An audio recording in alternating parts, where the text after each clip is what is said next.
نحن خصصنا مساحة ببرنامجنا للأردنيين بدول الاغتراب من خلال إنجازاتهم والتحديات اللي واجهتهم والمراحل اللي وصلوها. ولله الحمد غالبية الأردنيين وين ما يكونوا بيرفعوا الراس بأخلاقهم، بعملهم، بصدقهم، بتعاملهم. دائما وين ما تروح على أي بلد تحكي إنه أنت من الأردن، الكل بحبك والكل بيحترمك. وبدنا نشكر الزميلة فاطمة الظاهر بالولايات المتحدة الأمريكية اللي بتتعاون معنا في البرنامج، وأيضا بنسلط الضوء على العديد من الشخصيات الأردنية البارزة اللي واجهت تحديات، اللي حققت نجاحات، ونستفيد كلنا من هذه الخبرة والتجربة اللي صارت مع أشخاص تغربوا وطلعوا. خاصة أنه كثير من نسبة الشباب اللي عم بيسمعوني طموحه وهدفه وحلمه وبقول لك أنا قلبي مفري، بدي أطلع، بدي برا أطلع أشتغل، بدي أعمل مصاري، بدي أطور من حالي، بدي يعني بحكم أنه أنتم بتعرفوا ما شاء الله نسبة البطالة عندنا والحمد لله يعني ممتازة، وفرص العمل والحمد لله يعني صعبة، ونسبة كبيرة من الشباب عم بيدوروا على فرص عمل حتى أنهم يرتقوا بمستواهم المعيشي، حتى أنهم يطوروا من حياتهم. كثير من الشباب بقول لك أنا كبيري موظف بشركة باخذ لي 350 دينار، 400 دينار، 500 دينار، أنا كشاب روحتي جيتي مصاريفي كذا يا دوب يكفوني لآخر الشهر.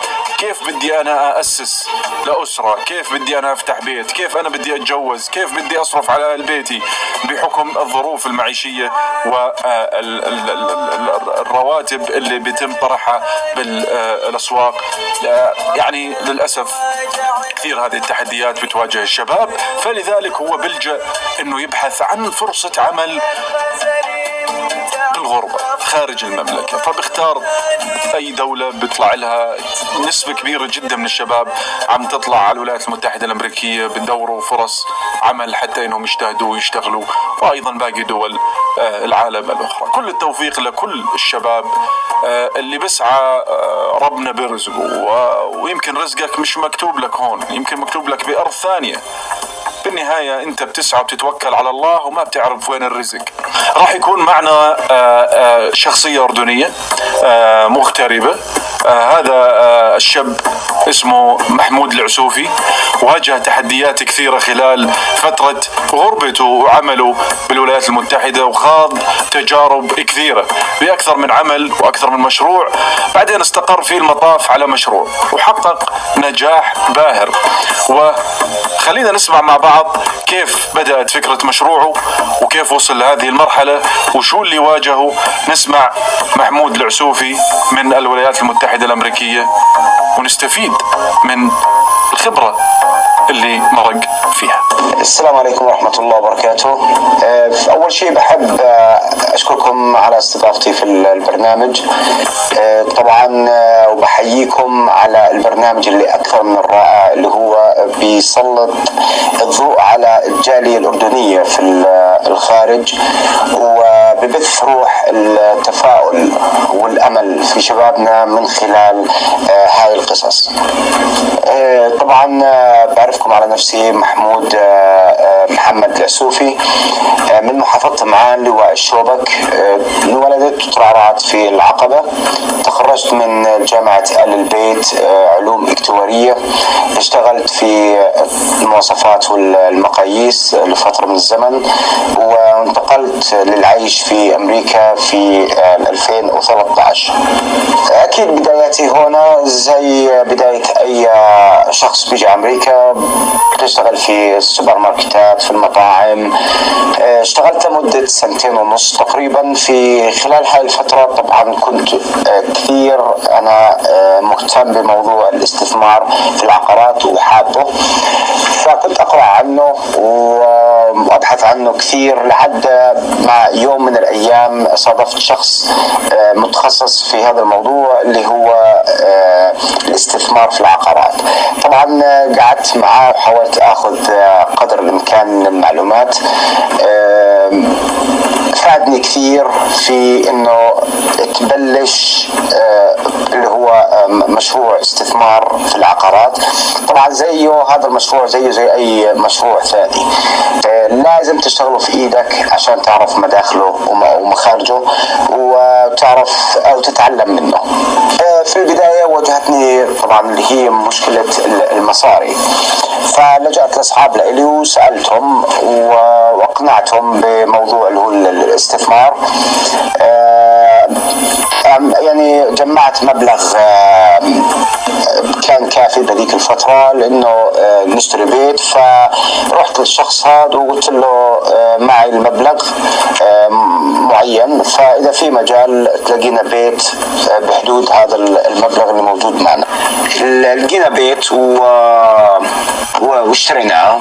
وطبعا يعني الصناعية بأمريكا أجورهم عالية جدا، فالمبلغ اللي كان موجود معنا ما كان كافي بأنه إحنا نشغل حدا ونشتري المواد.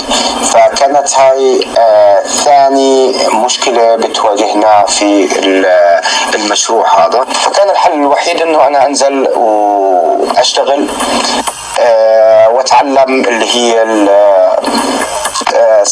صيانة البيوت. طبعا استمريت على الحال هذا واستعنت بأصحابي خلال الفترة هاي اللي فاضي فيهم يجي يساعدني.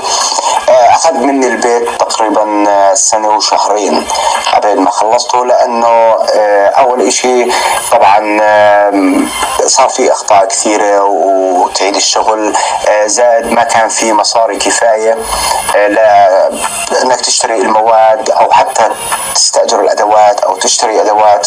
فكنت مضطر إني أشتغل أحوش، واللي بوفره على قده أجيب مواد أو أدوات حسب الحاجة. طبعا بعد الحمد لله سنة وشهرين بعنا البيت وعملنا فيه مبلغ منيح. فضلينا طبعا بموضوع اللي هو استثمار بيوت لحديت ما اجت اللي هي الكورونا. ففكرت في مشروع احنا محتاجينه وغير متوفر في المنطقة اللي انا فيها. المنطقة اللي انا فيها طبعا فيها جالية عربية كميتها منيحة، بس كلياتنا كنا نضطر نسوق 40 دقيقة رايح 40 دقيقة جاي على منطقة ثانية فيها كثافة عالية جدا من الجالية العربية. كان متوفر فيها محامص عشان نشتري اللي هي القهوة ونشتري المكسرات وغيرها. من هون اجتني فكرة افتح المحمص. طبعا كان في عندي مشكلة اللي هو ان انا بعرفش طريقة التحميص للمكسرات للقهوة، من وين اجيب الشوكولاتات المكسرات النية.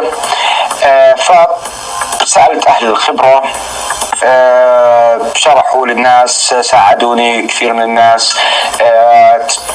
برضو نفس الشيء على اليوتيوب وهيك. طبعا اكيد الشرح على التليفون او على اليوتيوب مختلف عن الواقع، وهذا كان طبعا في الحسبان.